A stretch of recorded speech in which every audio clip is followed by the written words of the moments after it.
Ali je mir na Bližnjem vzhodu mogoč? No, ta teden so prišle novice, ki pravijo, da morda je. In verjetno ste to prebrali kot še eno zgodbo o nafti. Vendar je to v resnici izjemno pomembno na veliko več načinov kot le finančna napoved. Na Bližnji vzhod prihaja sprememba, ki v resnici nima nič skupnega z Iranom. To je Mira Kešon, JNS-TV. Poglobimo se. Torej, 1. maja 2026 so Združeni arabski emirati uradno izstopili iz OPEC-a po 59 letih članstva. To je ogromno. Da bi razumeli zakaj, moramo začeti na začetku. Saj je OPEC ena tistih organizacij, za katere je skoraj vsak že slišal, a jih večina ljudi v resnici ne razume. OPEC pomeni Organizacija držav izvoznic nafte. Ustanovljena je bila leta 1960 s 5 članicami: Irakom, Iranom, Kuvajtom, Savdsko Arabijo in še posebej Venezuelo. Tako je vredno opaziti, da to ni zgolj arabska organizacija. Je naftna organizacija. In ta razlika je zelo pomembna. A k temu se bomo vrnili čez trenutek. Uradni namen OPEC-a je usklajevanje in poenotenje naftnih politik držav članic in določitev najboljših načinov za zaščito njihovih interesov, tako posamezno kot kolektivno. Kar v preprosti angleščini pomeni, da skupaj odločamo, koliko nafte bomo proizvedli, da lahko nadzorujemo svetovno ceno na način, ki nam ustreza. Nam, torej državam v OPEC-u. Kako to deluje?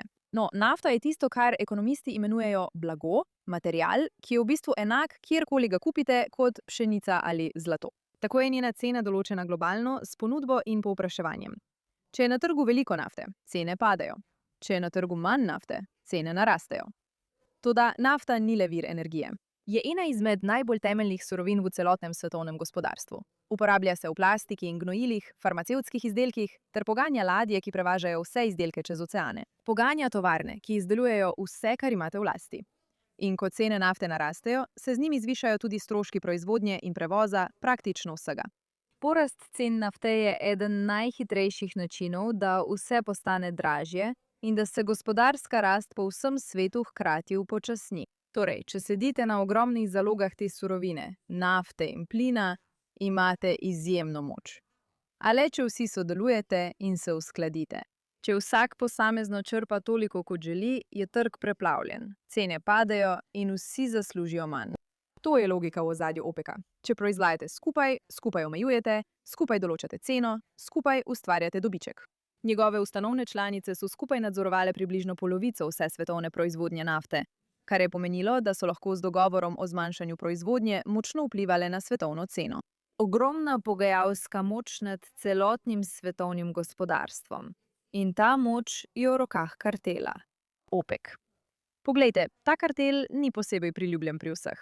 In skozi leta je doživel nekaj hudih udarcev. Prvi udarec je prišel iz Združenih držav Amerike, kjer so v 2000-ih ameriška energetska podjetja izpopolnila hidravlično lomljenje, tehniko, ki razbije gosto podzemno kamnino, da sprosti ujete nafto in plin. Rezultat je bila energetska revolucija, ki je Združene države Amerike naredila za enega največjih proizvajalcev nafte na svetu, večjega od Savdske Arabije in pravzaprav celo večjega od Rusije. Kot odgovor se je OPEC leta 2016 odločil za širitev v tako imenovani OPEC+, v katerega so vključili še desetine dodatnih držav. Najpomembnejša med njimi je bila Rusija, da bi skupaj usklajevali zmanjšanje proizvodnje. Zdaj so se ruske in arabske države združile na naftnem področju proti zahodni polobli. Drugi velik udarec je bil leta 2019, ko se je Katar odločil zapustiti OPEC. In tretji velik udarec je bil, ko so Združene države Amerike v začetku tega leta odstranile venezuelskega predsednika Nicolasa Madura z oblasti. In Venezuela je ena od 5 ustanovnih članic OPEC-a in ima največje dokazane zaloge nafte na svetu. Tako Venezuela, ki je zdaj do neke mere usklajena z Washingtonom in se to usklajevanje postopoma razvija, predstavlja nekakšno dolgoročno grožnjo savdsko-ruski proizvodni koordinaciji, ki je že desetletje določala svetovne naftne trge. Ko so Združeni arabski emirati ta teden izstopili, je bil OPEC že organizacija, ki je bila hkrati pod pritiskom iz 3 smeri. Odhod Združenih arabskih emiratov ni začetek konca OPEC-a. Morda je to le konec konca. In to niso le Združeni arabski emirati, ki delujejo sami. Ko se umaknete in pogledate, kakšen vpliv so si Združene države Amerike zagotovile na svetovnem naftnem trgu, postane slika zelo pomembna.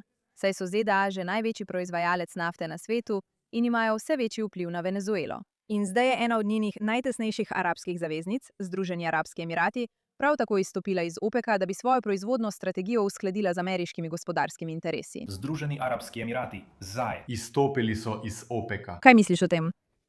ZDA, ZAE in Venezuela skupaj predstavljajo skupno proizvodnjo nafte in zaloge, ki že presegajo vse, kar lahko preostali člani OPEC-a združijo. Ne bomo se pretvarjali, da obstaja natančna razdelitev med Rusijo in Savdsko Arabijo ter ZAE in Zahodom.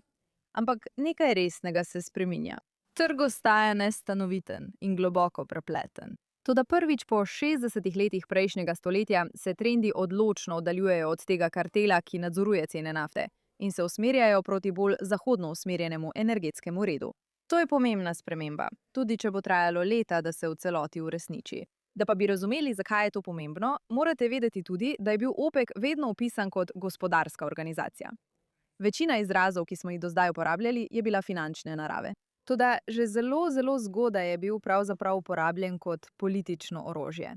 In dva najpomembnejša primera tega sta bila uporabljena za spodkopavanje zahodnih interesov strani držav, ki niso usklajene z zahodnimi interesi, torej arabskih držav. Oktobra 1973 sta Egipt in Sirija izvedla presenetljiv napad na Izrael na Jom Kipur, najsvetejši dan v judovskem koledarju, s čimer se je začela Jomkipurska vojna, in Izrael je bil popolnoma nepripravljen. Sledila je ena najhujših vojn, ki jih je Izrael kdajkoli vodil. Vendar je Izrael v 3 tednih prečkal Sueški prekop, obkolil egiptovsko vojsko in obrnil potek vojne. Tako odločno, da sta morali tako Združene države Amerike kot Sovjetska zveza posredovati in izpogajati premirje, preden bi Izrael dosegel popolno zmago. Izrael je zmagal. Arabske vojske so bile poražene. Vendar so se arabske članice OPEC-a, Savdska Arabija, Kuvajt, ZAE, Katar, Libija, Irak in Alžirija odločile, da bo njihov odgovor na poraz gospodarska vojna proti Zahodu. Razglasile so naftni embargo proti Združenim državam Amerike, Kanadi, Japonski, Nizozemski in Združenemu kraljestvu, vsem državam, ki so podpirale Izrael, ter zmanjšale proizvodnjo za 5% na mesec, dokler njihovi politični zahtevki ne bi bili izpolnjeni. Rezultat je bil katastrofalen. Cene nafte so se čez noč skoraj početverile. V Združenih državah so se vrste za gorivo vile okoli celih blokov. Ljudje so čakali ure, da bi napolnili svoje rezervoarje. In to na sodo ali liho dneve, odvisno od številke registrske tablice. Inflacija je močno narasla. Gospodarska rast se je zrušila v stagflacijo, torej hkratno visoko inflacijo in gospodarsko stagnacijo. In zahodna gospodarstva so potrebovala leta, da so si popolnoma opomogla. Na koncu Arabcem ni uspelo doseči svojih ključnih političnih zahtev. Deloma zato, ker si države OPEC z velikim številom prebivalcev niso mogle privoščiti nenehnega zmanjševanja proizvodnje. Vendar pa so višje cene nafte ostale še dolgo po koncu embarga. Doba poceni in stabilne energije, ki je poganjala povojni gospodarski razcvet Zahoda, je bila zdaj končana. In to zato, ker se je OPEC odločil uporabiti svojo naftno moč za politične cilje. Nadzor nad nafto so uporabili kot orožje, da bi kaznovali svet, ker je Izrael zmagal v vojni. In na mnoge načine se je to nadaljevalo vse do danes. Leta 2022, ko je Rusija napadla Ukrajino, in ne pozabite, Rusija je del OPEC+, je Zahod hitel uvajati sankcije. OPEC se je kot odgovor odločil zmanjšati proizvodnjo, s čimer je ohranil visoke cene ravno v trenutku, ko jih je Zahod potreboval nizke, da bi ohranil gospodarski pritisk na Moskvo in ustavil vojno. OPEC je deloval kot mehanizem za spodkopavanje zunanje političnega cilja Zahoda, prav tako kot leta 1973. Politični in gospodarski interesi kartela so bili vedno prepleteni. Ti interesi pa niso bili vedno usklajeni z interesi demokratičnega sveta. Ta neusklajenost je delno razlog, zakaj Združeni arabski emirati odhajajo po 59 letih. Saj je bil odnos že zelo dolgo vse bolj neprijeten. Da bi razumeli, zakaj je postalo neprijetno, morate najprej razumeti, kaj so Združeni arabski emirati v resnici. Združeni arabski emirati so federacija 7 emiratov, ki so se leta 1971 združili v eno državo. Članstvo v OPEC-u pa je prišlo samodejno, ker je bil eden od emiratov že del OPEC-a. To je zgodba za drugič. A tukaj je tisto, kar Združene arabske emirate resnično razlikuje od skoraj vseh drugih članic OPEC-a. V zadnjih 30 letih so Združeni arabski emirati, še posebej Dubaj, sprejeli strateško odločitev, da zgradijo gospodarstvo, ki ni odvisno predvsem od nafte. Močno so vlagali v turizem, finančne storitve, trgovino, nepremičnine, tehnologijo, logistiko. In rezultat tega je, da je danes Dubaj eno izmed najbolj obiskanih mest na svetu. Dom enega najbolj prometnih letališč na svetu, globalno finančno središče in kraj, kjer ljudje iz več kot 200 narodnosti živijo in delajo. V Dubaju jih privabljajo nizki davki, poslovno prijazna pravila in kakovost življenja, ki se lahko kosa z resnično katerimkoli krajem na svetu, če ne celo boljša. To pomeni, da je gospodarsko zdravje ZAE veliko bolj povezano z globalno gospodarsko rastjo kot pa s ceno enega sodčka nafte. In to ustvarja temeljno nasprotje interesov s Saudsko Arabijo, ki nima raznolikega gospodarstva in se zanaša na prihodke od nafte za financiranje svoje vlade. Se potrebuje cene nad približno $80 za sodček, da uravnoteži svoj državni proračun. Če ste pozorno spremljali, je bilo iz dejanj ZAE že leta razvidno, da bodo zapustili OPEC. Vložili so $150 milijard v povečanje zmogljivosti za proizvodnjo nafte na 4.800.000 sodčkov na dan. Zakaj bi to storili, če jim je po kvotnem sistemu OPEC dovoljeno proizvesti le 3,2 milijona sodčkov na dan? 30-odstotna razlika med tem, kar lahko naredijo, in tem, kar jim je dovoljeno, pomeni, da vsak dan pustijo ogromno denarja na mizi. In to morajo storiti, ker je tako rekel kartel OPEC. Napetost se je v resnici stopnjevala že leta in Združeni arabski emirati so iskali izhod. In potem se je začela vojna z Iranom. 28. februarja 2026 sta Združene države Amerike in Izrael začeli usklajene napade na Iran v operaciji Epic Fury. Toda Iran se ni primarno maščeval Izraelu in Ameriki. Najhujše iransko povračilne ukrepe so v mnogih pogledih doživele arabske države v zalivu. Iste države, ki so leta poskušale graditi diplomatske mostove z Iranom, gostile pogajanja, omogočale zakulisne pogovore, celo podpisovale sporazume o normalizaciji z njimi. Združeni arabski emirati so ponovno odprli svoje veleposlaništvo v Teheranu in ohranjali pomembne gospodarske vezi z Iranom, deloma kot iskren diplomatski napor, deloma pa kot zavarovalno polico v nevarni soseščini, saj za izvoz nafte potrebujejo Iran. Saudova Arabija je leta 2023 prav tako podpisala popolno spravo z Iranom, pri čemer je kot posrednica nastopila Kitajska. Katar je gostil posredna jedrska pogajanja med Iranom in Združenimi državami, pa je Iran Katar vseeno bombardiral. V prvih dneh vojne je Iran izstrelil ogromno balističnih raket, skoraj dvakrat več proti zalivskim arabskim državam kot proti Izraelu. Država, ki jo je označeval za svojega glavnega sovražnika. Največja rafinerija nafte v Saudski Arabiji je bila požgana. Iran je do 9. aprila izstrelil 537 balističnih raket in več kot 2000 dronov. To je noro. In to samo na Združene arabske emirate. Ubili so 13 ljudi in ranili več kot 200 civilistov. Več 10 narodnosti v državi, ki ni imela nič s napadi na Iran, razen dejstva, da je imela mirovni sporazum z Izraelom. Zadeli so stanovanjske stavbe, hoteli na Palm Jumeirah so bili napadeni. Dubajsko mednarodno letališče je bilo večkrat tarča napadov. Zadeta je bila katarski obrat, ki je ena največjih proizvodnih lokacij za utekočinjen zemeljski plin na svetu. In Qatar Energy je po napadu popolnoma ustavil proizvodnjo NLNG. In potem je Iran dejansko zaprl ožino Hormuz. To nas pripelje do enega najpomembnejših geografskih delov v tej zgodbi. Verjetno ste do zdaj že slišali za to ožino. A za tiste, ki je niste, leži med Iranom na severu in Omanom na jugu. Na svoji najožji točki je široka le 21 milj. 20% vse nafte in plina, ki uporabimo na svetu, približno 21 milijonov sodčkov nafte na dan, teče skozi to ožino. Iz Saudske Arabije, Iraka, Katarja, Združenih arabskih emiratov do trgov v Aziji, Evropi in drugod. Ko je Iran omejil gibanje skozi ožino, je ni popolnoma zaprl, vendar tega pravzaprav ni bilo treba. Omejili jo je dovolj, da so se stroški zavarovanja za plovila močno povečali. Številna ladjarska podjetja so popolnoma spremenila poti in učinkovit pretok nafte se je drastično zmanjšal. Cene nafte so začele naraščati. Dosege so več kot $110 za sodček cene goriva. V Združenih državah so presegle $4 za galono. Svetovno gospodarstvo je začelo občutiti resnične težave. Združeni arabski emirati imajo alternativo. Gradijo cevovod v svojem pristanišču v Fajeri, ki leži zunaj ožine v Omanskem zalivu. Vendar lahko ta cevovod prenese le približno 1,7 milijona sodčkov na dan, medtem ko si želijo proizvajati 5 milijonov sodčkov na dan.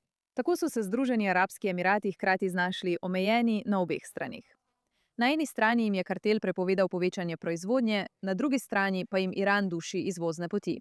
To so bili problemi, za katere so vedeli prihajajo. In tako so se takrat odločili. Čas izstopa iz OPEC-a je zdaj kar pametno izbran. Ožina je še vedno omejena. Vojna tehnično gledano še vedno traja.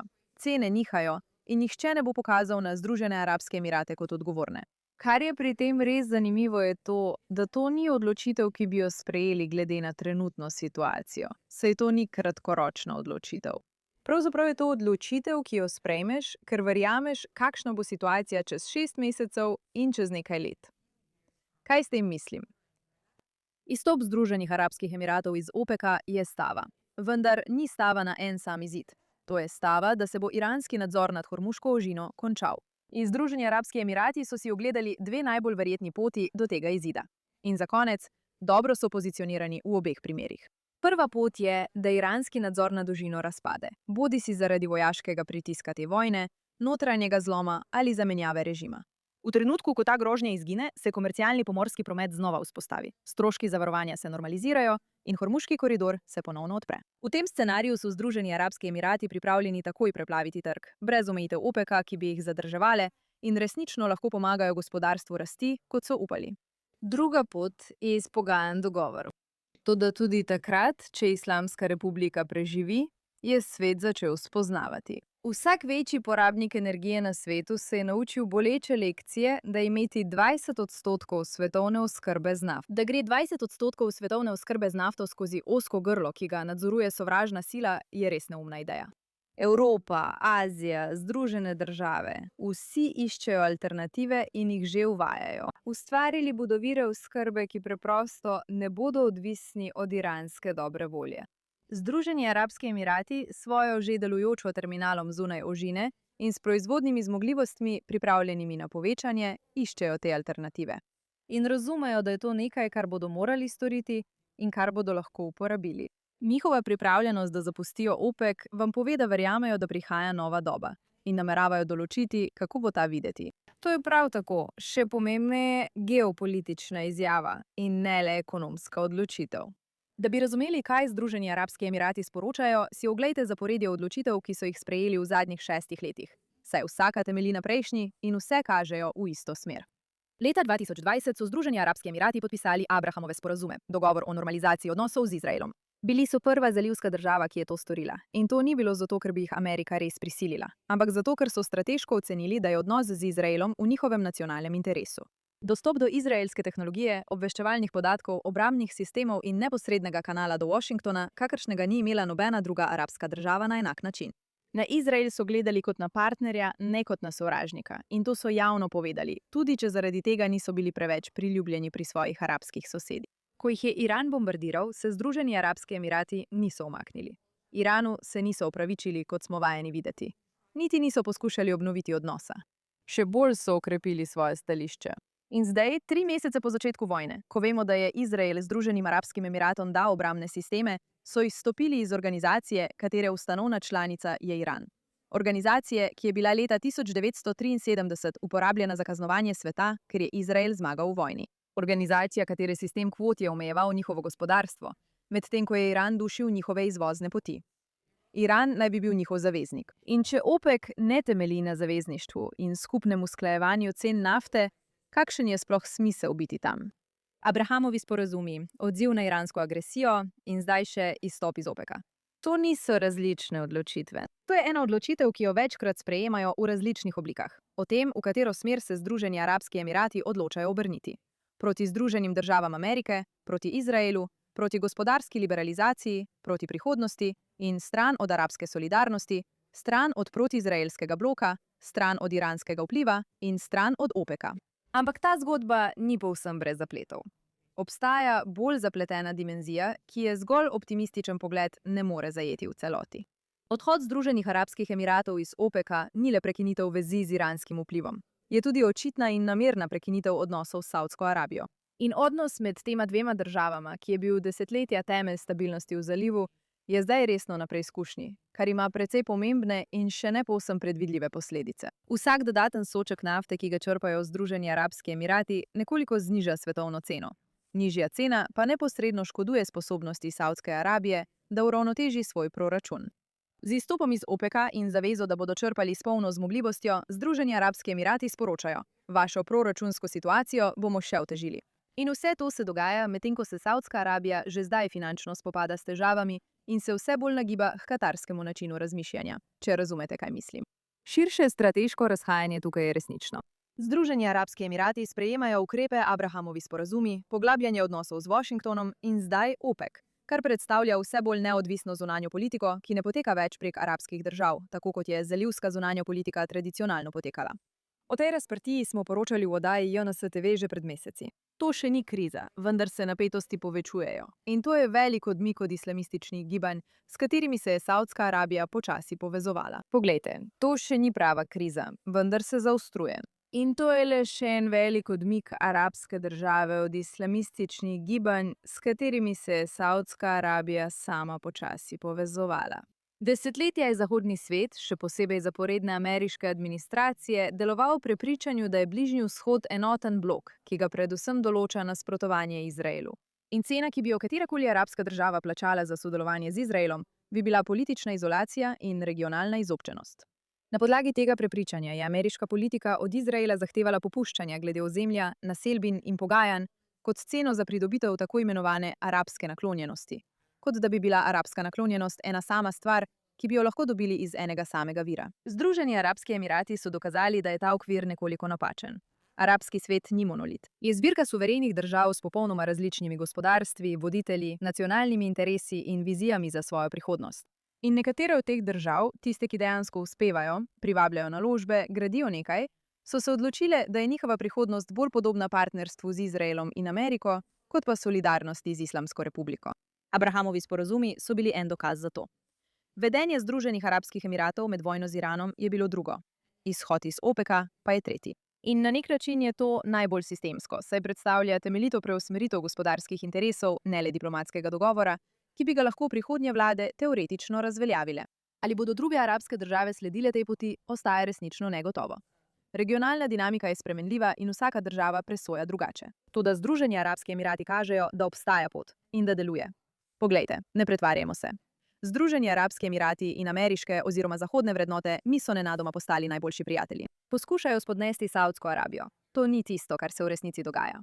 Toda izstop Združenih arabskih emiratov iz OPEC-a je načrt. Prikaz tega, kako je videti, ko arabska država izbere svojo pot. Gospodarska blaginja pred ideološko solidarnostjo, prihodnost pred preteklostjo in zavezništva, ki temeljijo na skupnih interesih, ne pa na skupnih zamerah. Smo sredi enega najpomembnejših trenutkov v sodobni zgodovini Bližnjega vzhoda.